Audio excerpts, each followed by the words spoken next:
चलो शुरू करते हैं आगे।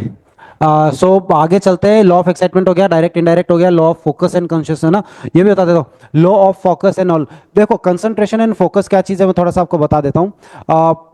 सपोज मेरा पढ़ाई पे फोकस करो बेटा, पढ़ाई पे फोकस करो, है ना, और कंसंट्रेट करो। दोनों में डिफरेंस है। फोकस इज अ फोकस तो बहुत सारी चीजों पर होता है, बट कंसंट्रेशन का मतलब है कि है ना वो जो टाइम पीरियड है ना वो ज्यादा हो, है ना, डीपर इनटू दैट, लाइक है ना, when we penetrate it, like बहुत अंदर तक घुसते हैं ना, दैट इज कॉल्ड कंसंट्रेशन। तो ये फोकस एंड कंसंट्रेशन होना जरूरी है किसी भी चीज को जब आप याद करते हो तो, ठीक है ना। उसके बाद में आता है law of left and right brain, जो मैंने उस दिन आपको कल परसों भी कराया था, और साथ में लॉ ऑफ लर्निंग प्रोसेस।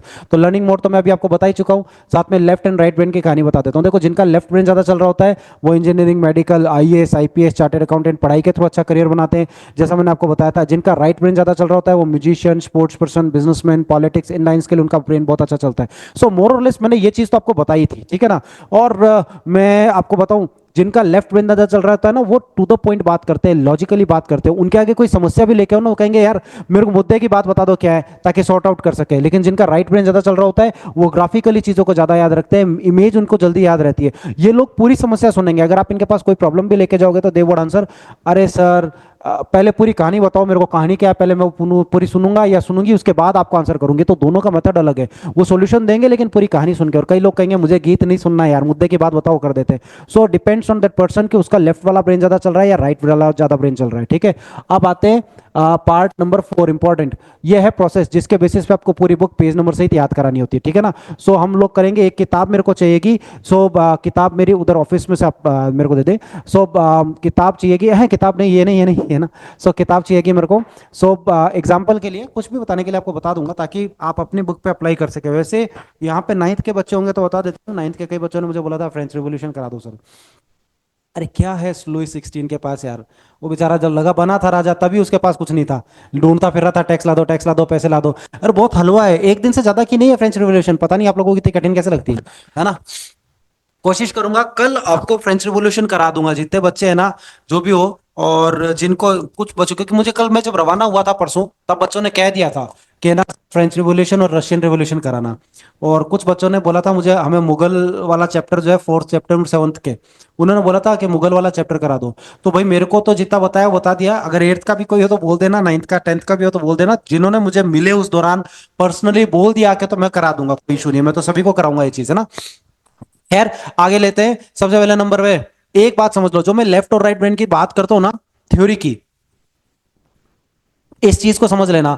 जो हम रीजनालिसिस टेस्ट का भी जिक्र कर रहे थे, मैंने कल भी आपको कहा था, उस टेस्ट की खासियत है, इस बात को अच्छे से समझ लो। देखो ये जो हम टेस्ट करते हैं ना, जिससे आपका ब्रेन का स्ट्रेंथ एंड वीकनेस का, जो मैंने आपको लेफ्ट और राइट का बताया था, इस चीज को अच्छे से समझ लेना। देखो एक छोटी सी बात है, इसको ऐसे ले लेते हैं कि है ना, मान लो कोई suppose someone is riding a bike, कोई बाइक चला रहा है और अचानक से गिर गया, पैर में चोट लग गई, चोट लग गई, पैर में दर्द होने लगा, आपने डॉक्टर को दिखाया, डॉक्टर ने देखा यार तुम्हारे तो पैर में स्वेलिंग आ रही है, सूजन आ रही है, काम करो तुम फ्रैक्चर हो सकता है, तुम एक काम करो, चांस हो सकता है तुम एक बार एक्सरे करा लो। अभी एक्सरे कराया, एक्सरे के अंदर आया फ्रैक्चर है, तो डॉक्टर ने कहा यार फ्रैक्चर है, एक काम करो तुम प्लास्टर करा लो। तो प्लास्टर करना है, एक्सरे करने का अर्थ ये तो है नहीं कि कोई भाग्य देख दिया, कोई ज्योतिष देख दिया, चल कोई भी किताब चल जाएगी, ये है ना, भाग्य देख दिया, है ना, या ये भी दे दो सर, ये वाली किताब भी दे दो, भाग्य देख दिया या कोई ज्योतिष देख दिया, ऐसा तो है नहीं भाई। डॉक्टर ने फ्रैक्चर देखा एक्सरे के अंदर और बता दिया कि भैया क्या सिचुएशन है, हाल फिलहाल पैर टूटा हुआ है, हड्डी टूटी हुई है, जाके प्लास्टर करा लो भैया, सुकून चाहिए। तो अब उसने कोई भाग्य थोड़ी देख दिया डॉक्टर ने, या कोई ज्योतिष थोड़ी देख दिया। हाल फिलहाल ब्रेन की क्या स्थिति है, इन द सेंस हाल फिलहाल पैर की क्या स्थिति है, जो उस पैर की घटना घटी है वो आपको रिपोर्ट से पता चल गई। ऐसे ही ये रीजनलिसिस टेस्ट है, जिसका कल हम जिक्र कर रहे थे परसों जो क्लास के अंदर हम थे सेमिनार के दौरान, कि भैया ये टेस्ट बायोलॉजिकली ये बताता है कि हाल फिलहाल आपके ब्रेन की स्थिति क्या है, आपका लर्निंग पैटर्न क्या है, कैसे आपका ब्रेन बिहेव कर रहा है, और किस स्ट्रेंथ, कहां पे आप स्ट्रांग हो, कहां पर आप वीक हो, वो रिपोर्ट में निकल कर आता है। वीक इन द सेंस कोई बीमार कमजोरी नहीं है, वीक का मतलब है कि आपके 86 बिलियन न्यूरॉन्स है, एक हिस्से में न्यूरॉन्स 10 है, एक हिस्से में 5 है, एक हिस्से में 7 है, तो वो सारे न्यूरॉन्स तो आप ही के है ना, जिसमें 10 है वो भी आप ही के, 7 है वो भी आप ही के, 5 है वो भी आप ही के। सो सारे जिस हिस्से में न्यूरॉन्स ज्यादा है हम सजेस्ट करते हैं करियर वहां बनाओ, क्योंकि वहां पे स्ट्रांग होते हो, और जिस हिस्से में न्यूरॉन्स कम होते हैं वहां पे मत बनाओ, उसको शार्पन कर लो लेकिन उसमें करियर मत बनाओ। इस पे अपन 2-3 क्लास हुए बाद में बात करेंगे, अभी आपको किताब याद कराने पर बात करते हैं। सो बस इतना सा समझ लो कि ये प्योर बायोलॉजिकली प्रूवन है। तभी हमारे प्राइम मिनिस्टर महोदय नरेंद्र मोदी सर ने क्या कहा कि ऐसे टेस्ट जो है बच्चों के फिफ्थ स्टैंडर्ड में ही हो जाने चाहिए, ताकि 10th तक आते आते सारी वीकनेस दूर हो सके और बेस्ट से बेस्ट बच्चे करियर बना सके। ठीक है, सो अब शुरू करते हैं। देखो एग्जाम्पल के लिए जो पहला स्टेप है इंस्टॉलेशन प्रोसेस। ठीक है ना, ऐसे तो देखो 3 स्टेप है।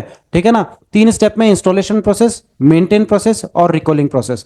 मैं आपको सिर्फ पहला बता रहा हूं, इंस्टॉलेशन प्रोसेस। 3 प्रोसेस है और कोशिश करूंगा कल आप अपनी किताब लेके आना। ठीक है ना, जो किताब आप करना चाहते हो, so that you can show that कोई ना, ये सर ये किताब है, ये वाली किताब कर ले तो मजा आ जाए। इसीलिए मैंने अभी बोला, देखो कितने लोग हैं यहाँ पे कनेक्टेड, 60। तो ये 60 बच्चे जो है ना, आप बच्चे जितने भी हो ना, मैसेज बॉक्स में अपनी किताबों का नाम लिख दोगे या चैप्टर लिख दोगे तो मेरे लिए इजी रहेगा। ठीक है ना, सो मोर और less that you need to understand कि वो प्रोसेस क्या है। ठीक है ना, तो फर्स्ट प्रोसेस इज एड्रेसिंग। मैं बताऊंगा ही तो मैं किताब उसी हिसाब से करा सकूंगा, अदरवाइज तो मैं क्या है फ्रेंच रिवॉल्यूशन करा दूंगा, क्या है तो मुगल करा दूंगा, या एक किताब कराने की कोशिश करूंगा, उसके बेसिस पे आप सारी बुक्स कर सकते हो। ठीक है ना, सो सबसे पहले लेते हैं इंस्टॉलेशन प्रोसेस। इंस्टॉलेशन प्रोसेस क्यों लिए? इंस्टॉलेशन प्रोसेस लिए कि 3 स्टेप है जिसमें पूरी बुक पेज नंबर से याद होती है। आज मैं आपको इतना ही करा रहा हूं जिसे आप अप्लाई करने की कोशिश करो, फिर कल कराऊंगा कि एटलीस्ट 95 96 पेजेस की बुक आप कल ही कर सको, ऐसी हम कोशिश करेंगे। लेकिन उसके लिए क्या चाहिए? आज इतना कराऊं, मैं पहले ब्रेन का स्टफ चेक करूंगा इस मेथड से, फिर कल कराऊंगा वीडियो फॉर्मेट जो मैंने आपको बताया, जिससे 95 पेजेस की किताब पहली बार में कर सके।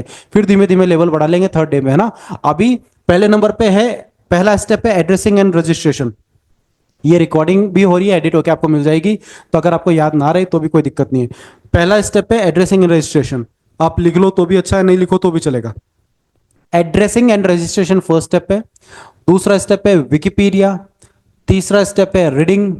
चौथा स्टेप है स्पिरिचुअलाइजेशन। पांचवा स्टेप है रीडिंग। फिर 6 स्टेप है एसक्यू एंड आरक्यू, यानी self question and reverse question. और 7वां क्वेश्चन है ओन क्वेश्चन पेपर। ठीक है ना, 7 स्टेप है, बहुत सिंपली बता रहा हूं। पूरी बुक करने के लिए हम, मैंने आपको बताया था 10 दिन में पूरी बुक पेज नंबर से याद होती है। मैंने आपको सिर्फ पहला दिन लिया, अभी 9 दिन बाकी है। ठीक है ना, सो पहले दिन में मैं इतना कराने की कोशिश करूंगा कि आप 4-5 पेज पे अप्लाई कर सको और मुझे पता चल सके आपका ब्रेन का लेवल क्या है। फिर हम कल से शुरू करेंगे 95 पेज की बुक को कैसे शुरू किया जाए। 100 पेज की किताब पहले शुरू करें, फिर 200-500 पेज पे जाएंगे। ठीक है, सबसे पहले नंबर पे आता है addressing and registration. Addressing and registration क्या होता है? जैसे आप लोगों की किताब है ना, अब आप लोगों की किताब है। अच्छा चलो, मैं बोलता हूँ ना, 800 पेज की तो देखो एक मेरे पास अभी पड़ी है ना, ये देखो 800 पेज की तो मेरे पास में आप लोगों के लिए मैंने पहले ही व्यवस्था कर रखी है कि मैं आप लोगों को दिखा सकूं कि भाई सर लंबी चौड़ी गप्पे तो नहीं मारते ना। तो देखो आप लोगों के लिए तैयार कर रखा है ये मैटर, कि ना ये पूरा मैटर है ना, ये एक ये मेथड है जिसके बेसिस पे आपको है ना पूरी पूरी कम से कम 800 से 1000 पेज की किताब आसानी से याद हो सकती है।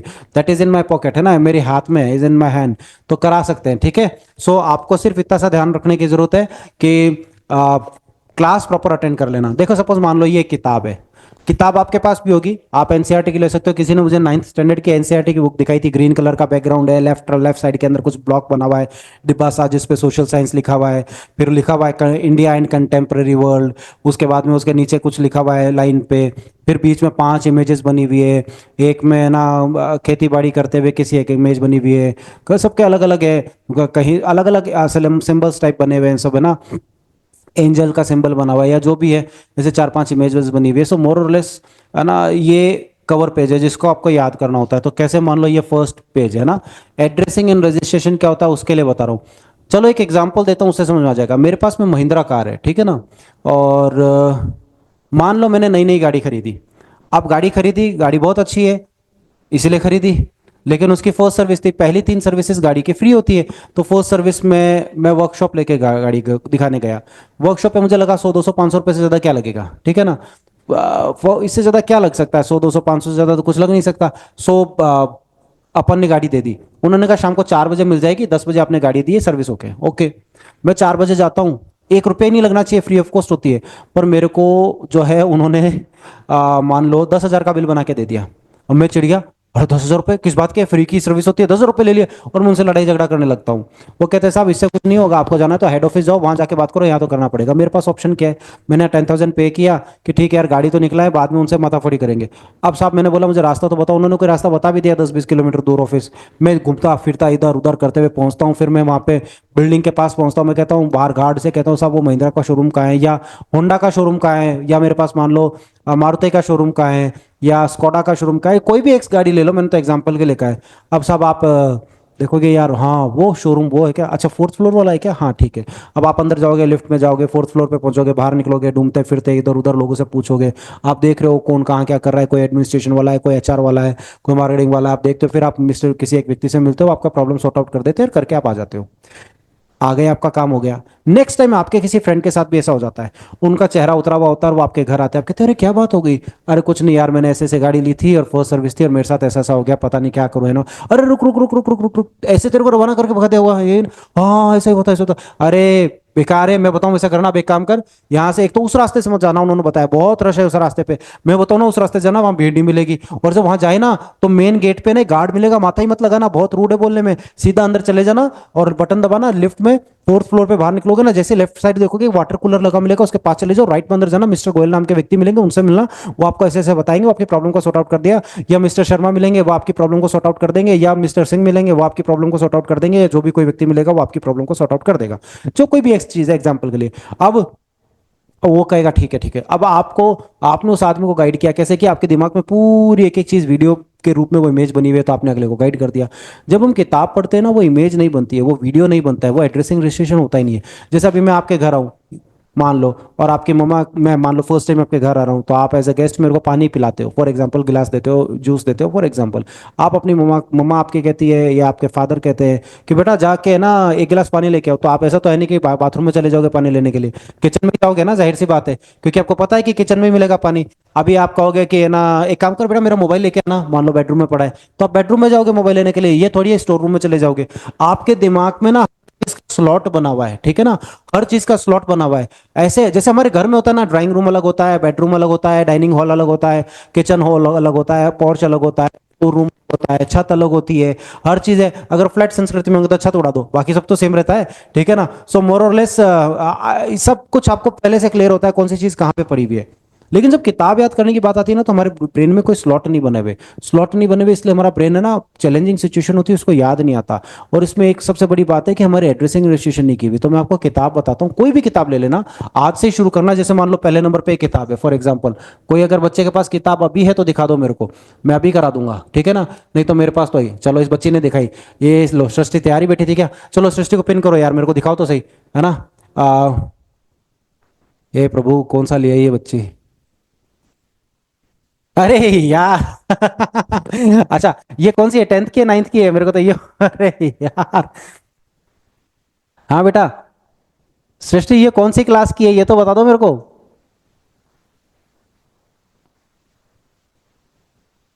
नाइन्थ की। नाइन्थ की है ना। नाइन्थ। अ, हाँ जी। अरे ओके, फर्स्ट चैप्टर तो फिर फ्रेंच रेवोल्यूशन ही होगा, है ना। और सेकंड कौन सा है, ये लो एक और चिड़िया आ गई, कौन है ये, चलो दो प्राणी आ गए। अब स्पीकर ऑन करना है इनका, सृष्टि आपका स्पीकर ऑन करो। हाँ तभी हाँ कहूँ, जी। आवाज कहाँ गई। हाँ तो ये कौन सी बुक है आपकी, then social science. Okay social science. अरे मेरे को गेट के बाहर आप ही मिले थे क्या, रशियन रिवॉल्यूशन वाली। नो। नहीं नहीं फिर ठीक है। एक कोई रशियन रिवॉल्यूशन के लिए भी बाहर आके कह के गई थी स्कूल गेट पे कि ना फ्रेंच रहने देना, रशियन वाला करा देना, वो याद नहीं हो रहा तो भैया मैं तो सभी करा दूंगा, चलो कोई इशू नहीं है। अच्छा ये बताओ, आप दोनों क्लास, दोनों बच्चे आप नाइन्थ क्लास में हो, ये एक नो बच्चे सर, की ये भी गर्दन, डन है। अच्छा आप ही हो, पास में एक ये बच्चे की भी गर्दन और दिख रही है इसलिए डन है। डन है। ओके। सो मुझे ये बताओ कि ना, ये इसका फर्स्ट चैप्टर है वो फ्रेंच रिवॉल्यूशन है, इसका कवर पेज दिखाओ, चलो पूरा एज इट इज दिखाना, अच्छे से दिखा रहे थे आप उस वक्त, तो मैं ना आपको बताऊंगा कैसे इसको याद करना है। दिखाओ इसका कवर पेज दिखाओ मेरे को, ग्रीन कलर वाला। नहीं ये तो आपने खोल दी, किताब बंद करो। हाँ देखो इसका एक तो येलो, वही मैंने जो बोला था, फिर रेड ऑरेंज से पट्टी होगी, और बीच में गांधी जी एंड टीम है, और उसके अलावा एक दो तीन चार पाँच छः, अब जितना मुझे इस ब्लर में दिख रहा है, एक तो लेफ्ट साइड में शायद वो एंजल सी फोटो बनी हुई है, और बीच में गांधी जी हैं, और हाँ सही है बोल रही है, नीचे भी कुछ बना हुआ है, फिर वो अंग्रेज भी कुछ एक्टिविटी कर रहे हैं, अच्छा उधर फिर हवाई जहाज जैसा कुछ भी बना हुआ है। ठीक है, कुल मिलाकर एक दो तीन चार पाँच छः, छः इमेजेस है, इंडिया एंड कंटेम्प्रेरी, वही किताब है, इंडिया एंड कंटेम्प्रेरी वर्ल्ड। ठीक है ठीक है ठीक है, सो मोर और लेस हो गया। अभी है ना इस किताब, अच्छा इसका कवर पेज हटा के अंदर वाला फर्स्ट चैप्टर दिखाओ। फर्स्ट चैप्टर दिखाते हैं। हाँ फर्स्ट चैप्टर मतलब फ्रेंच रिवॉल्यूशन लिखा होगा रेड कलर से, फ्रेंच रिवॉल्यूशन, और क्या होगा। ओके, बेस्टाइल निपटा दी क्या इन्होंने नीचे धुएं के साथ, हाँ ठीक है, बेस्टाइल को निपटा रखा है तोड़ फोड़ के। अरे बहुत जोरदार लोग थे ये भी। ठीक है, आई गॉट योर पॉइंट। ठीक है ठीक है ठीक है ठीक है, रख लो। ये भी बहुत जोरदार लोग थे। मतलब यार, राजा की चीज तोड़ ताड़ के और सोवेनियर बना के बेच दिया मार्केट में, देखो हमने तोड़ रखी अचीवमेंट के नाम पे। ये भी बहुत जोरदार लोग हैं। सो है ना। ठीक है। सो अभी ये, अब जैसे मान लो ये कवर पेज है ना, तो इसको कैसे याद करना है? जो भी कोई बच्चा अपनी बुक दिखाएगा ना, मैं उनके लिए उनको सपोर्ट कर सकता हूँ। जैसे अभी सृष्टि ने दिखाया, तो फॉर एग्जांपल जैसे अब आपने बताया, तो ये तो खैर मैंने देख ही लिया। आपने दिखाया था। अब देखो मैं रट नहीं रहा हूँ, ऐसे करने में रट नहीं रहा हूँ। All I need is to recollect the memory, कि मेरे को है ना, मेरे को सिर्फ इमेज को कलेक्ट करना है कि इमेज कौन सी है। तो देखो क्या है, उसका बैकग्राउंड ग्रीन कलर का है, ठीक है ना, लेफ्ट साइड में येलोइश है, हो सकता है उसमें सोशल साइंस लिखा होगा, क्योंकि इतना ही मुझे ब्लर हो रहा था जो दिख रहा था। उसके अलावा जो है साथ में मेरे को क्या दिखा, उसके साथ में मेरे को लिखा हुआ दिखा इंडिया एंड कंटेम्प्रेरी वर्ल्ड। और साथ में क्या दिखा, लिखा हुआ इंडिया एंड कंटेम्प्रेरी वर्ल्ड के नीचे 5 इमेजेस दिखी, जिसमें बीच में गांधी जी एंड टीम थे। ब्लैक एंड व्हाइट फोटो थी। 6 फोटो है, 6 फोटोज है, जिसमें 3 ब्लैक एंड व्हाइट है और 3 शायद कलर्ड है ना। और एक है ना गांधी जी के जस्ट तिरछी साइड ऊपर की तरफ शायद एंजल बने हुए हैं, जो जितना जितना मुझे दिख रहा था 2 एंजल टाइप कुछ बना हुआ है ना, वो दिख रहा था। एक ब्लैक साइड में इस तरफ दिख रहा था। कुल मिला के 6 इमेजेस है। गांधी जी के शायद पास में भी एक अंग्रेज इस तरह से यूं पता नहीं किसको देखने में लगे हैं सारे, है ना। तो कुल मिला के ऐसा ये इमेज है। So that is called addressing and registration, की ये दिमाग में इमेज पिक्चर मेरे क्लियर हो गई। अब मेरे को 3 दिन बाद भी पूछोगे ना, तो आई वुड आंसर कि 6 इमेजेस है, 3 ब्लैक एंड व्हाइट है, 3 कलर्ड है, एक में गांधी जी है उसके ऊपर। अभी देखो ये क्या नाम है, लांबा, कुछ इसने बोला है प्रणा। हाँ बेटा, बोलो। स्पीकर ऑन करो, ऐसे तो मुझे पता चलेगा नहीं आप लोगों ने। नहीं नहीं नहीं नहीं नहीं, अभी किसी ने हैंड रेज किया था। प्रणि की लांबा किसी बच्चे ने रेज किया है। अगर कोई है तो स्पीकर ऑन कर दो यार उनका, है ना। खैर मैं आगे बताता हूँ आपको। सो ये होता है इमेज कलेक्ट करना, ठीक है ना। अभी वापस अरेंज कर देना भाई, मुझे पता चल जाएगा, है ना। और अब जैसे पूरा आपने ऊपर से लेके नीचे तक कवर पेज को देख लिया। जब चैप्टर खोलोगे ना, तो फर्स्ट कवर भी ऐसे ही आपको होना चाहिए। आपको याद नहीं करना है, सिर्फ इमेज देखनी है। जैसे आपका पहला पेज है ना, उस पर फ्रेंच रिवॉल्यूशन लिखा है, राइट साइड के अंदर उस पर बार कोड बना हुआ है। फिर आप, चूंकि आपकी किताब है, अदरवाइज तो क्या है, ब्लैक एंड व्हाइट होता है। आपने शायद उसको ना हाईलाइटर से, येलो येलो कलर के हाईलाइटर से उसको हाईलाइट कर रखा दिखता है। उसके नीचे फिर है ना जेल बनी हुई है बेस्टाइल, जिसको तोड़ ताड़ के धुआं बना दिया उन्होंने, ठीक है ना। तो मोरलेस इतना मुझे अब दिख गया था उसके इमेज पे। तो दैट इज कॉल्ड, ये जो इमेज है ना, ये आपके दिमाग में क्लियर होनी चाहिए, क्योंकि ये याद रहेगी ना। क्योंकि मेरे साथ तो ऐसा बहुत होता था, मेरे तो ऐसा बहुत होता था जब एग्जाम टाइम में बैठता था ना, तो मुझे ना आंसर में याद, अरे यार वो क्या था यार, क्या था, अटक गया तो याद ही नहीं आता वो मेरे को, है ना। इसलिए मुझे बहुत अच्छे से पता है क्यों याद नहीं आता, कि वो रटे हुए आंसर्स होते हैं। और है ना, ये एक फैशन स्टाइल में हम समझ समझ के करते हो, समझ समझ के कुछ नहीं होता भाई, मैं ईमानदार से बता रहा हूँ। समझ समझ के क्या यार, समझ कर लोगे। अभी मैं तुम्हारे को 9th क्लास में हो, एटम का चैप्टर दे दूंगा, पता नहीं एटम आप लोगों ने पढ़ रखा होगा, मैं साइंस का कोई कैलकुलेशन पकड़ा दूंगा, अरे क्या समझ लोगे उसको जब आता ही नहीं है। तो जब तक कोई चीज, हमारे ब्रेन की खासियत है, जब तक हमारे ब्रेन को सॉल्यूशन नहीं मिलता ना, वो याद करता ही नहीं है। उसको चीज पता होनी चाहिए तो ही वो याद करता है, नहीं याद नहीं करता। आपको आसपास की कहानियां क्यों याद रह जाती है? क्योंकि आपको वो इंफॉर्मेशन आपका ब्रेन प्रोसेस कर लेता है। हमारे ब्रेन के पास में, हमारे ब्रेन को याद करने के लिए सबसे इंपॉर्टेंट क्या चीज है? हमारे ब्रेन को याद करने के लिए कोई ना कोई थोड़ी बहुत एबीसीडी है ना, हमारे ब्रेन के पास होना चाहिए, तो वो सारी चीजें कर पाता है। जैसे A for apple, B for ball, C for cat है। तो एबीसीडी क्यों सिखाई जाती है? इसलिए कि जब आपको एबीसीडी सिखाई हुई होती है ना, तो आप वर्ड बनाने की कंडीशन में आते हो, और उसके बाद सेंटेंस फॉर्म करने की स्थिति में आते हो, फिर पैराग्राफ फॉर्म करने की स्थिति में आते हो। लेकिन उसके लिए एबीसीडी आनी जरूरी है। आपको एबीसीडी पढ़ी होती है ना, तो खट से बच्चे, कई बच्चे तो अपने आप ही फटाफट पकड़ लेते हैं, कई बच्चों को सिखाना पड़ता है।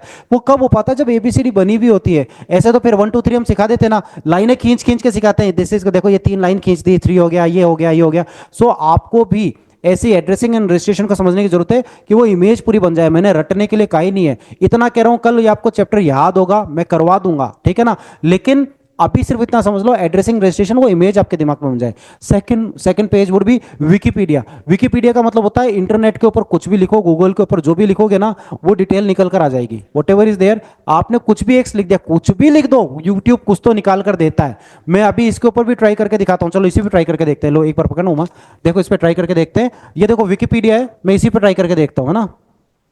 आपके सामने करके ही दिखा देता हूं। ये लो, आपके सामने करके ही देखते हैं। देखो ये है ना, ये लो, अभी आपके सामने, विल डू दैट, ठीक है ना। ये क्रोम रहा, मैं आपके सामने ही हाथ कंगन को आरसी किया, करके देख लेते हैं, ठीक है ना। ये आपके सामने ओपन किया मैंने, ठीक है ना। लो पहले से ही खुला हुआ है, आप ही लोगों के लिए कराया हुआ होगा। ये लो, ये हटा देते हैं इसको, ये नया ले लेते हैं, ठीक है। ये देखो गूगल पे अभी मैं लिखता हूं, ठीक है ना, FRENCH, ना, चूंकि मैंने वो बच्ची ने मेरे को 9th क्लास की बुक दिखाई ना, तो मैं वही लिख देता हूँ, FRENCH, फ्रेंच। ये देखो, लिखते के साथ ये देखना, यहां पे देख लेना, आपको एग्जैक्टली बता देता हूं। पहले मैं इसको पूरे को खींचने की कोशिश करते हैं, बस आप नीचे आ जाएं तो अच्छा है। नहीं आ रहे कोई ना। ये FRENCH, फ्रेंच रिवॉल्यूशन, RE। ये देखो, फ्रेंच रिवॉल्यूशन क्लास 9th लिखते ही आ गया, ठीक है ना। अभी ओपन करते हैं, ठीक है। अब ये लिखोगे ना, ये लिखोगे तो फ्रेंच रिवॉल्यूशन के बारे में डिटेल निकल कर आएगा। लेकिन मैं क्या करूंगा, मैं ना एक छोटा सा ट्विस्ट डाल देता हूं, सिर्फ इतना ही करूंगा, ज्यादा ज्यादा हेडेक अपन करेंगे ही नहीं। कहां गया, ये देखो, मैं आपके सामने सिर्फ इतना सा लिख रहा हूं, फ्रेंच रिवॉल्यूशन। ये देखो, इतना सा लिखा है, फ्रेंच रिवॉल्यूशन, नथिंग एल्स। ये देखो, फ्रेंच रिवॉल्यूशन ला, ये लो, मैं इसके ऊपर टिक करता हूं। अब काम की चीज क्या है, ये देखो, दैट इज कॉल्ड विकिपीडिया। जैसे फ्रेंच रिवॉल्यूशन लिखा ना, 5 मई 1789 टू 9 नवंबर 1799, ठीक है ना। अब इसके इसके ऊपर आप देखोगे तो क्या लिखा आ गया, French revolution, the French Revolution was a period of political and social changes in French that begin with the estate general of 1789 and ended with the cup of 18, जो भी है वगैरह वगैरह। आगे आप डिटेल निकालोगे तो निकल जाएगा। ये लो, विकिपीडिया खोल दिया मैंने। अब मजेदार चीज है, ये विकिपीडिया खोलोगे तो फ्रेंच रिवॉल्यूशन पूरा डिटेल आ जाएगा। मेरे कहने का मतलब ये है कि आप कुछ भी लिखोगे ना, कोई भी चीज करोगे तो विकिपीडिया पे उसका डिटेल जरूर मिलेगा, चाहे थोड़ा सा ही मिले। ये बहुत जरूरी है, समझ लेना। आपको कोई चीज याद करनी है ना, देखो ये रहा द फ्रेंच रिवॉल्यूशन, चलो मैंने ये ले लिया, और आगे जाओगे ना तो नीचे भी डिटेल मिल जाएगा। ये देखो, ये about the French Revolution was a period of political, इसमें पूरा तरीके से लिखा है, state general 17 and ended with the coup of 18 Brumaire in November 1799 and the formation of the French consulate. Wikipedia फिर डिटेल मिलोगे, आप देखते जाओ, आपको थोड़ा थोड़ा सबका मिलता रहेगा। कहने का मतलब सिर्फ इतना है, मैं तो इसका चैप्टर ही बता दूंगा, इसकी वेबसाइट बता दूंगा, बहुत यूनिक है, जिसमें पूरा डिटेल है। लेकिन इंपॉर्टेंट क्या है, इंपॉर्टेंट है विकिपीडिया। विकिपीडिया का मतलब है जब आपने डिटेल ले लिया, और it is not about 9th class history, ये 10th का भी हो सकता है, 11th का भी हो सकता है, 7th का भी हो सकता है, 8th का भी हो सकता है। यूट्यूब, सॉरी, गूगल पे कुछ भी लिखोगे तो कुछ तो निकल कर आएगा ना। ये बहुत जरूरी है, कोई ना कोई कंटेंट आपको पता होना चाहिए। हमारा ब्रेन कोई भी चीज याद करने की स्थिति में कब आता है, जब उसकी थोड़ी बहुत इंफॉर्मेशन आपके पास पहले से हो, ठीक है ना। जैसे मान लो दो लोगों की लड़ाई झगड़ा हो गया, आपको किसी ने आके बता दिया, अब कोई दूसरी पार्टी आके आपको बताएगी कि अरे तेरे को पता है कि उस दिन क्या हुआ था, ये हुआ था। नहीं नहीं, मेरे को, अनजान बन के ही पूछते हैं कहीं तो, नहीं नहीं मेरे को तो नहीं पता क्या है, जबकि आपको पता सब कुछ है, लेकिन फिर भी नहीं नहीं तू बता तू बता। अब है ना, अब आप सारी बात है ना, क्या कहते हैं, सुन रहे हो, और आपका ब्रेन प्रोसेस कर रहा है आराम से, हाँ हाँ, फिर आप करेक्ट रह रहे, ये नहीं मैं भी थी उस दिन, मैं भी था उस दिन, रहने दे फालतू बातें, इतनी कहाँ फेंक रही है, तो बात ही नहीं थी। सब एड लेस करके सब जोड़ ताड़ के बता सकते हो, ब्रेन सारी चीज प्रोसेस कर लेता है। क्यों? क्योंकि उसकी थोड़ी बहुत इंफॉर्मेशन उसके पास में होती है। जब तक आपके पास थोड़ी इंफॉर्मेशन नहीं है ना, ब्रेन करने के अंदर बेचारा सिचुएशन आती ही नहीं कर पाए। इसीलिए हम स्कूल्स में भी, कोचिंग इंस्टीट्यूट्स में भी, कॉलेजेस में सबको कहते हैं, टीचर्स को भी कहते हैं, डायरेक्ट पढ़ाने का कोई मतलब नहीं है। बच्चे का ब्रेन तो खाली पड़ा है, वो प्रोसेस कर ही नहीं सकता। आए बोर्ड पे दर दर दर दर लिख दिया, कुछ नहीं है, ब्लैंक है, कोई फायदा नहीं है। वो केवल तब प्रोसेस कर सकता है। इसलिए क्लास शुरू करने से पहले जो चैप्टर पढ़ाया जाए ना, उस बोर्ड पे लिखाने समझाने से पहले उसकी कोई स्टोरी, उसका कुछ ना कुछ मैटर बच्चे के ब्रेन में जरूर डालना चाहिए, ताकि बच्चे का ब्रेन प्रोसेस कर सके। क्योंकि इतना कुछ लेके बैठे हो ना, आपको जरूरत ही नहीं है, इसलिए बता रहा हूं मैं, बहुत काम की चीज है। लो भैया, वापस पकड़ते हैं हमारे वाला, बैक कर देते हैं इसको। ये बैक कर दिया, बैक कर दिया, बैक कर दिया, बैक कर दिया। भाई साहब कहाँ गए वो, फाइल मैनेजर पे आ गया, कहाँ गए भाई साहब, ब्रेन इंजीनियरिंग गायब हो गई मेरी तो, बताओ, मेरी ब्रेन इंजीनियरिंग गायब हो गई थी। ठीक है, सो आगे चलते हैं। नेक्स्ट आता है विकिपीडिया के बाद रीडिंग। अब करना उसको इजीली, अब उसको एक बार रीड कर लेना कि भैया क्या चीज है, उसको एज इट इज रीड कर लो, अभी भी पढ़ने की जरूरत नहीं है। अब देखो मजेदार बात ये कि अब जब पढ़ोगे ना तो ब्रेन अपने आप इसको पकड़ेगा, क्योंकि ऑलरेडी विकिपीडिया पे हिंदी या English, whatever you like, whichever you like, आप पढ़ोगे ना। अब आप पढ़ोगे ना तो आपको खट से क्लिक करेगा। एक एग्जाम्पल देता हूं मैं आपको, जब अपन मूवीज, आजकल तो मूवीज के ना क्लिप्स आते रहते हैं, जो भी मूवी रिलीज होने वाली होती है ना, उसके आते रहते हैं, टीजर आते रहते हैं, उसके क्लिप्स आते रहते हैं, तो अपन देख लेते हैं ना, तो अपने को एक आइडिया लग जाता है, ये हॉरर मूवी हो सकती है, ये भाई साहब फाइट वाली मूवी होगी, या ऐसी होगी, एक आइडिया लग जाता है ब्रेन को। फिर आप देखने जाते हो तो आपको पहले से एक ब्रेन को आइडिया होता है कि भैया ऐसी ही मूवी थी, हमें तो पता ही था। अब भूल भुलैया 3 है, तो भूल भुलैया 3 आई है, तो आप क्या मान के चल रहे हो, कोई कॉमेडी मूवी होगी भैया, उसके अंदर कुछ ना कुछ सीन कनेक्ट हो सकते हैं इस तरह के। सो देखभाल के बच्चे जाए तो देखभाल के देखे, मूवी कॉमेडी वाली होगी, लेकिन हो सकता है ना हॉरर भी हो, तो दोनों चीजों का कॉम्बिनेशन भी हो सकता है। तो इस चीज को समझने की जरूरत है कि अब आप रीड करोगे तो आपको सारी चीज, आपका ब्रेन अपने आप हेल्प करेगा। आप एड्रेसिंग रजिस्ट्रेशन कर ही चुके हो, पहले से इमेज बनी हुई है कि भाई साहब फ्रेंच रिवॉल्यूशन लिखा हुआ है, चैप्टर 1 लिखा हुआ है, बारकोड लिखा हुआ है, है, 3 पैराग्राफ है उसको येलो येलो से कर रखा है, नीचे बेस्ट स्टाइल को तोड़ रखा है उन्होंने, तो ये आपको पहले से इमेज आपके दिमाग में बनी हुई है। उसके बाद में आपने विकिपीडिया पे इंफॉर्मेशन ले ली कि भैया 1789 के अंदर 5 मई को ये लफड़ा हुआ था, लड़ाई झगड़ा हुआ था। एक्चुअली 5 मई को नहीं हुआ था, ये 14 जुलाई को ही थी, है ना फाइट। तो 5 मई को तो पहली स्टेट जनरल की मीटिंग बुलाई गई थी और 20 जून को इन लोगों ने टेनिस कोर्ट के अंदर भाई लोगों ने इकट्ठा होकर माथाफोड़ी करी थी। उसके बाद 14 जुलाई को हुआ था, और फिर 14 जुलाई का भी नहीं है एक्चुअली, 1715 से शुरू हुई हुई है ये तो पूरा प्रॉपर आपको। अब ये सारी चीजें ना कल अपन डिस्कस करेंगे ताकि आपको पूरी बुक पेज नंबर सहित का मैं मेथड सिखा सकूं। अब आता है रीडिंग, सिंपल पढ़ लो, उसको याद करने की जरूरत नहीं, सिंपल पढ़ लो। उसके बाद आता है स्पिरिचुअलाइजेशन। वैसे तो स्पिरिचुअलाइजेशन का अर्थ होता है अध्यात्म में लेते हैं, ठीक है ना, स्पिरिचुअल से, लेकिन वैसे स्पिरिचुअलाइजेशन का मतलब होता है हृदयंगम करना, ओतप्रोत हो जाना किसी चीज से, अपनी बुक से ओतप्रोत हो जाना, या किसी चीज में ना फ्लो में चले जाना, मिल जाना, लाइक, है ना।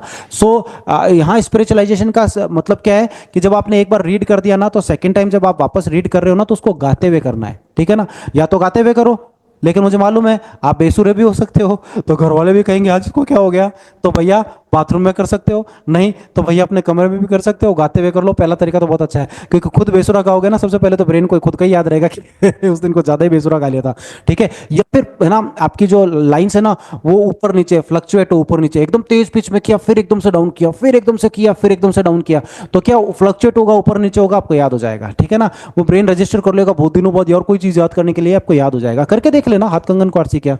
उसके बाद वापस से आता है रीडिंग, फिर से आप रीड करोगे, वापस से रीड कर लेना, ठीक है ना। इस बार जब रीड करो तो सीरियसली करना। आप देखो एड्रेसिंग रजिस्ट्रेशन कर चुके हो इसलिए इमेज बनी हुई है, फिर विकिपीडिया पे आप इंफॉर्मेशन ले चुके हो, फिर उसको रीड भी कर चुके हो, आप गाते हुए रीड कर लिया और उसके बाद वापस से रीड कर लिया। ये है main specific steps that you need to follow, ठीक है। उसके बाद आता है SQ एंड RQ, यानी self question and reverse question. ये वही व्यक्ति कर सकता है जिसने पहले 5 स्टेप प्रॉपर फॉलो किए।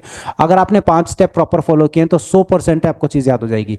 पहले 5 स्टेप आपको प्रॉपर फॉलो करने आने चाहिए, आपने किए हैं तो फिर क्या, SQ यानी सेल्फ क्वेश्चन एंड RQ यानी रिवर्स क्वेश्चन। अब ये self question and reverse question क्या चीज होती है बता देता हूं आपको।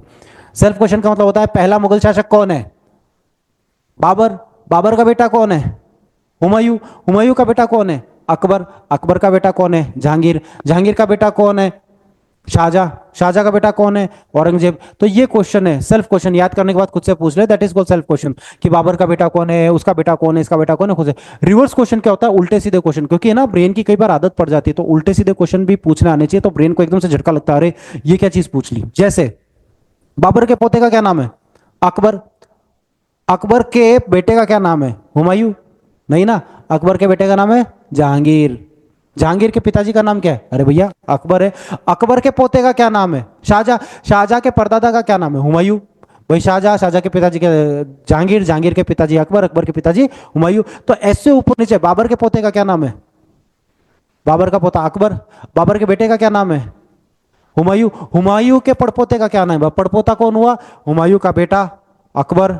अकबर का बेटा जहांगीर। जहांगीर का बेटा शाहजहां। ऐसे पोता पड़पोता एंड ऑल कुल मिला के, तो इस तरह से ना ये कहलाता है SQ एंड RQ, ताकि ब्रेन एकदम से स्टक हो जाए, यार ये क्या था, क्या पूछ लिया, एकदम से झट रुक जाए, ठीक है। लास्ट आता है ऑन क्वेश्चन पेपर। ये मैं सारे बच्चों को सजेस्ट करता हूं और आपको भी करूंगा। आज आप जब किताब पढ़ो ना, तो ऑन क्वेश्चन पेपर तो आप पूरे चैप्टर पे भी कर सकते हो, नहीं तो एटलीस्ट एक पेज पे तो करो ही, है ना।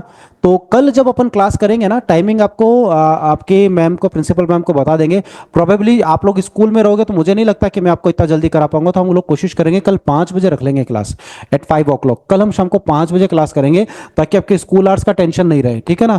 और बाकी हम कोशिश करेंगे कि कौन सा और टाइम सूट कर सकता है आपको, अन्यथा जो है हम 5 बजे रख लेंगे, क्योंकि 2-2:30 बजे तक तो आप लोग ही फ्री नहीं हो पाओगे स्कूल से, है ना। कल 5 बजे अपन रख सकते हैं। और ऑन क्वेश्चन पेपर क्या है, ऑन क्वेश्चन पेपर को बता देता हूं। एक पेज पे कितने क्वेश्चन बन सकते हैं, that is called on question paper.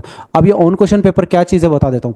जैसे आज अगर मैं आपको टीचर बना दूं, तो आप लोग क्या करोगे, सबसे जो कठिन पेपर बनाओगे ना, वो आप ही लोग बनाओगे। चैप्टर में से जो सबसे कठिन क्वेश्चन होगा ना, वो बनाओगे। कैसे, ये थोड़ी है कि पीछे के क्वेश्चन उठा लोगे, किताब के बीच में से कोई आंसर ढूंढोगे और उसका क्वेश्चन बना के करोगे। अब ये क्या है, यही चीज होती है ऑन क्वेश्चन पेपर, क्योंकि वो पेपर आपका बनाया हुआ है। मान लो आप टीचर हो और आपने किताब के आंसर में से कोई क्वेश्चन बना दिया, सो व्हाट वुड हैपन, अगर कोई बच्चा आपसे आर्ग्यू भी करने आएगा तो आप कहोगे रहने दे, ये इसका आंसर था, देख यहाँ पे पेज नंबर 28 पे ये इसका आंसर है, और इसमें से मैंने क्वेश्चन उठाया है। खुद के बनाए क्वेश्चन को कोई आंसर कभी भूल ही नहीं सकते ना आप, क्योंकि बनाए ही आपने। That is called own question paper. आधे से ज्यादा बच्चे हैं ना दूसरों के नोट से पढ़ते हैं, दैट इज रॉन्ग। अरे वो उसने अपनी मेहनत से बनाया है, कोई मतलब नहीं है। ये बहुत काम की चीज है ओन क्वेश्चन पेपर। देखो क्या होता है, आप है ना हमसे आगे की जनरेशन के हो, टीचर्स हम लोग हमसे आगे की जनरेशन के आप लोग हो, आपका दिमाग हमसे बहुत ज्यादा अच्छा जाता है। आपको सिर्फ अपनी एक्सप्लेनेशन पार अच्छी करनी है, लैंग्वेज अच्छी करनी है। क्योंकि है ना, आप खुद सोचो, आज अगर मैं आपको कहूँ 3 इडियट मूवी के बारे में बताओ, स्त्री मूवी के बारे में बताओ, तो आप खट देनी जितनी इंफॉर्मेशन मूवी में दी है ना, उससे 3 बातें और जोड़ के बता दोगे जो आसपास के सराउंडिंग से आपने सीखी होगी। तो आपकी एक्सप्लेनेशन पावर, आपके आंसर्स बहुत ज्यादा अच्छे होंगे कंपेरेटिवली टीचर्स के, कंपेरेटिव हम जैसे लोगों के, कंपेरेटिव किसी भी एक एनसीईआरटी के प्रोफेसर के। भाई आप लोग नेक्स्ट जनरेशन हो, आप एक कदम आगे हो, तो आपका दिमाग ज्यादा चलता है, इसलिए आपकी एक्सप्लेनेशन पावर भी अच्छी है। वो किताब तो 10 साल पहले की लिखी गई थी जो आपको पढ़ाई जा रही है, लेकिन आप आज के दौर के बच्चे हो, आप 10 साल आगे की तरीके से बात कर सकते हो, वो योग्यता है आपके अंदर। इन द सेंस 1 साल आगे की तो कर ही सकते हो, आपकी एक्सप्लेनेशन पुराने वालों से अच्छी है। इसलिए उनको ऑन क्वेश्चन पेपर जरूरी है कि एक क्वेश्चन पे कितने क्वेश्चन बन सकते हैं, एक पेज पे एक क्वेश्चन, 2 क्वेश्चन, 3 क्वेश्चन, उन 3 क्वेश्चंस में उसका पूरा पेज का सार होना चाहिए, and that is called own question paper. कि भैया उस 3 क्वेश्चन में वो पूरा पेज का सार ही हो गया, फिर आप बोलने का चांस ही नहीं होता। इसलिए आज मैं आपको होमवर्क देता हूं, कल अगर आप चाहते हो पूरी बुक पेज नंबर सहित याद हो, तो मैं आपको कराऊंगा, वो मेथड भी दिखाऊंगा कि वो कैसे पेज नंबर, मैं आपको दिखा भी देता हूं। एक बार मेरे को बुकलेट दीजिएगा, मैं आपको दिखा देता हूं कि मैं किस चीज को कल करवाने वाला हूं। एक पेज आपके साथ में शेयर करता हूं, एक पेज आपके साथ में शेयर करता हूं, ये लो, एक पेज आपके साथ में शेयर कर रहा हूं, ये देखो, ये पेज है ना, ये पेज कल करवाऊंगा AIR मेथड, ठीक है ना। इस मेथड से आप 99 पेजेस को चुटकियों के अंदर कर सकते हो, ठीक है ना। मैं करवा सकता हूं आज ही, लेकिन मैं चाहता हूं पहले आपका मेंटल स्टेटस पता चल जाए, आपका लेवल क्या है। सो ये 7 क्वेश्चन के साथ कम से कम कल 4 या 5 पेज करके आओगे कल, कि मैं देखूं आप इनको अप्लाई करके 5 पेज करने की स्थिति में हो क्या। अगर कल आप 5 पेज करके आते हो, तो मैं आपको ये सारी चीज सिखाऊंगा कि भैया 99 पेज कैसे किया जाए। क्योंकि भैया मैं ये तो चाहूंगा ना कि भाई इतना लेवल तो आपका आए और आप आसानी से कर सकते हो। अब रही बात, इससे संबंधित कोई क्वेश्चन है तो आप पूछ सकते हो, या फिर इससे संबंधित टाइम को लेकर कोई इशू है तो मुझे बता दो। कल शाम को 5 बजे अपन क्लास करेंगे, ताकि इसको कल सेकेंड डे में निपटाने की कोशिश करूंगा कि एटलीस्ट 99 पेजेस को आप कर सको। So is there anything that you would like to ask, you may right here. मेरे नंबर भी हैं, कृष्णा भाटिया, तो मेरे नंबर पे फोन कर दिया था। मैं काम करता हूं, अगर आपको 75 बच्चे हैं जिन्होंने जो आज कनेक्ट हुए हैं, ठीक है ना, उनमें सबसे 56 या 55 बच्चे तो अभी भी है। तो अगर आपके पास मेरे नंबर नहीं है तो मैं ये लिख देता हूं, ताकि आप लोग मुझसे व्हाट्सएप पे भी बात कर सको कि सर ये है। और मैं दोनों तीनों चीज आपके लिए कर देता हूं, ये लो, ये, अरे इतना छोटा, मेरे को चाहिए थोड़ा सा गहरा ऑयल मार्कर। भाई साहब मार्कर पेन ठीक है मेरे लिए, ये लीजिए, ये VIPUL, विपुल शर्मा, ठीक है। और नंबर है मेरा 8209998409, ये मेरा नंबर है, ठीक है ना। और देखो मैं आपको बताऊं, आप लोगों के लिए मैं एक काम और कर रहा हूं कि मैं ना ये सारे चैप्टर्स हमारे चैनल पे भी डाल रहा हूं, ठीक है ना। तो आप चाहो ना तो ब्रेन इंजीनियरिंग एंड काउंसलिंग नाम का चैनल है, जिसके ऊपर आप जा सकते हो, जिसपे ये सारे चैप्टर्स मैं आपके डाल दूंगा, और आप लोग उस पर सब्सक्राइब कर लीजिएगा, ताकि आपको आप ही लोगों के लिए बना रहा हूँ वो। तो उस पर ये सारे चैप्टर से कोशिश करूंगा कि सोशल साइंस के क्या है, आपका ज्योग्राफी, क्लाइमेट 9th वालों का है, पता नहीं 7th वालों का क्या है, आप सबके ही डालने की कोशिश करूंगा कि व्यवस्था बैठ जाए, ठीक है ना। सो मोर और लेस आपके लिए मैं इतना कर सकता हूँ। ये मेरा मोबाइल नंबर है विपुल शर्मा ना, 8209998409, ताकि कल शाम को अगर कोई इशू नहीं है, वैसे तो अभी भी मैसेज में कर सकते हो, अदरवाइज इशू नहीं है तो मुझे आप डायरेक्ट मैसेज कर सकते हो कि सर मैं कनेक्ट होना चाहता हूँ या होना चाहती हूँ, मेरे को लिंक भेज दो, आपको लिंक भेज देंगे। और आप, और चूंकि आपके स्कूल के पोर्टल पे तो मेरे लिए बहुत ईजी होगा, मेरे को ये मेहनत नहीं करनी पड़ेगी, आपके स्कूल के पोर्टल की वजह से आप लोग आए हो, तो we are very grateful for school management. लेकिन मैं जानता हूं कि बच्चे कई बार चूक कर जाते हैं, तो मैंने ये नंबर लिख दिया। अदरवाइज आप चाहो तो आप डायरेक्ट स्कूल के पोर्टल पे हम लिंक भेज देंगे, आप डायरेक्ट वहां से कनेक्ट हो सकते हो। हमें तो ये चीज करानी है ताकि आपको जो है ना, इसके हम चार्जेस नहीं ले रहे हैं, और हम चाहते हैं आप बच्चे तैयार हो, आपको बेस्ट से बेस्ट रिजल्ट मिले, और इसका हम कोई फीस चार्ज नहीं कर रहे हैं आपसे, बस आप चाहते हैं आप लोग सीखो और आपको पूरी बुक पेज नंबर सहित याद हो सके, ठीक है। उसके अलावा बता देता हूं मैं आपको, आप ही लोगों के लिए एक चीज और कर देता हूं, ये लो, ये भी आप ही लोगों के लिए है। कहाँ गया वो सर्कल, कहाँ गया, ये लो, आपके लिए एक काम और कर देते हैं ताकि आपको पता चल जाए कि भैया ऐसे होता है। ये देखो मैंने आपके सामने लिख दिया, ये यूट्यूब पे भी मैंने टिक कर दिया, और आपकी जानकारी के लिए देखो मैं आपको बता देता हूँ कि भैया ये सारी चीज़ आपको फ्री में हम कोशिश करेंगे तो आपके लिए इजीली हो जाए, ठीक है ना। ये रहा, ये देखो मैं अभी कर देता हूँ। ये रहा brain engineering and counselling, BR इस नाम से होगा। ये देखो ये मैंने आप ही लोगों के लिए, देखो ज़्यादातर ना बुक्स है ना आपको इसी तरह से मिलेंगे, बहुत सारे चैप्टर भरे पड़े हैं इसके अंदर। ये सब आप ही लोगों के लिए है, सब आप ही लोगों के लिए, बच्चों के भरे हुए। लेकिन मैं अब आप लोगों के लिए कोशिश कर रहा हूँ कि आप लोगों को पूरी बुक पेज नंबर सहित याद हो सके, तो सारा मटेरियल इस पे डालें ताकि आप लोगों को बेनिफिट हो सके। इसके अंदर ये देखो join brain engineering workshop and all, ये सब आप ही लोगों के लिए। So we wish you all the best. आपको सिर्फ इसको ये brain engineering and counselling, BRAINENGIN brain engineering and counselling, ताकि क्या है आपको ये सारी चीज मिल जाए। तो आप इसको सब्सक्राइब कर लेना चैनल को। और कल जो है हम लोग इसके आगे जाएंगे जहां पे मैं आपको सिखाऊंगा कि पूरी बुक के 99 पेजेस कैसे किए जा सकते हैं। So we wish you all the best, और कल आपसे मुलाकात करते हैं। किसी के कोई क्वेश्चन है तो अभी पूछ सकते हो, अदरवाइज मैं समाप्त करूंगा। हाथ खड़े कर दो, ये स्क्रीन तो मैं हटा देता हूं, डायरेक्ट आ जाता हूं। आप डायरेक्ट, हाँ जितने बच्चे हो, if is there any question that you would like to ask you may, किसी बच्चे का कोई प्रश्न है तो पूछ सकते हो। हाँ बोलो बेटा, आपका स्पीकर ही ऑन कर दिया। हाँ बेटा कृष्णा बोलो। हाँ कृष्णा स्पीकर, हाँ बोलो। सर जो हमारा आपने बताया था कि हमारी 2 का क्लासेस फ्री है, तो उसके बाद हमें हमारे जो चार्जेस हो गए वो आप बता सकते हो क्या? कृष्णा हम लोग प्लान कर रहे हैं कि हम आपको पूरी 10 क्लासेस फ्री ऑफ कॉस्ट करा सके। तो आपके मैनेजमेंट से बात कर रहे हैं कि आपको पूरा ही क्लास फ्री हो जाए ताकि आप प्रॉपर उस क्लास को कर सको और आपको रिजल्ट मिल सके, ठीक है। So we wish you all the best, but proper करोगे, ये नहीं है कि हवा में निपटा दो। इतनी मेहनत हम कर रहे हैं ना, तो आप भी किताब लेके आओगे। कल कौन सी किताब लेके आओगे ये बताओ। Sir SST। ठीक है, कौन सी क्लास में हो? Sir 7th। कौन सा चैप्टर करना है? सर मुगल। चलो मुगल ही ले लेंगे, ये मुगल बहुत कमाल है भाई, चलो इन्हीं को ले लेंगे, ठीक है। और दूसरा एक और बच्चा है, कौन है? आदित्य तिवारी। हाँ बोलो बेटा, अब आपकी बारी। आदित्य तिवारी, क्या बात है तुम्हारी, लाओ। Good evening sir. Very good evening. हाँ सर, आप कितनी टोटल क्लासेस हैं इस 10 कैंपेन में? Classes, 10 classes. Okay sir, thank you. कौन सी क्लास में आप? Sir 7th। सर 7th में या आप 7th में? 7th में। चलो ओके, मोनिका, रैना एंड लक्षित यादव दोनों ने, तो आप प्लीज स्पीकर इनका ऑन कर दे ताकि पता चल जाए।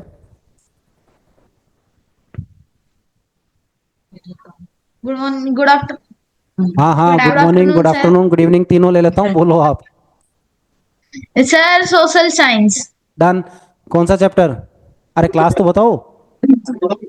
Sir Mughal empire. Mughal empire. ये मुगल, ये चंगेज खान ने परेशान कर रखा है क्या आप लोगों को यार? चलो ठीक है ना। मुगल एम्पायर में क्या है, स्टार्ट ही इसी तरीके से है। दोनों से बात करेंगे, बिल्कुल इसके ऊपर बात करेंगे, ठीक है। अच्छा, और Okay, sir. मोनिका, हाँ मोनिका जी बिल्कुल बेटा, कल करेंगे। सर आप 9th की हिस्ट्री की भी करवा सकते हैं क्या? ये कौन सा प्राणी कहाँ